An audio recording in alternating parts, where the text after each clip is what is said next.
আজকে আমি ঘরে বসে 7 আপ বানাবো। কি? 7 আপ?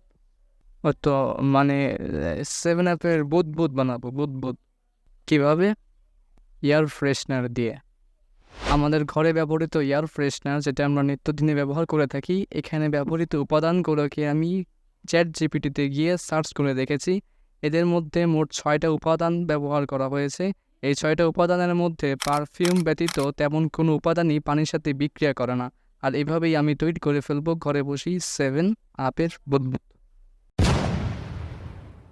তো পরীক্ষাটি করার জন্য প্রথমে তোমাকে একটি কাচের গ্লাস সংগ্রহ করতে হবে।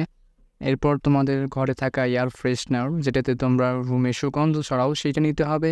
আর ঘরে নিত্য প্রয়োজনীয় যে কটন বাড, যেটাতে আমরা কানে কুচাকুচি করি, সেই কটন বাড লাগবে। ও, এখানে আরও একটা জিনিস দরকার হবে, সেটা হলো পানি। প্রথমে আমি বোতল থেকে পানি গ্লাসে ঢেলে নিলাম। এরপর একটি কটন বাড হাতে নিয়ে তাতে এয়ার ফ্রেশ ভালো করে মাখিয়ে নিলাম।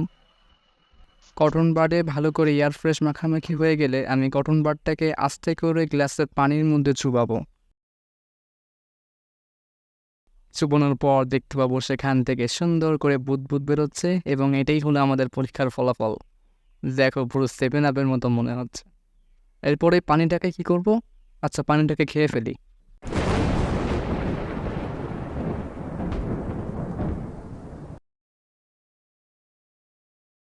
সত্যি সত্যি কিন্তু খাই নাই, এটা খাবার পানি ছিল।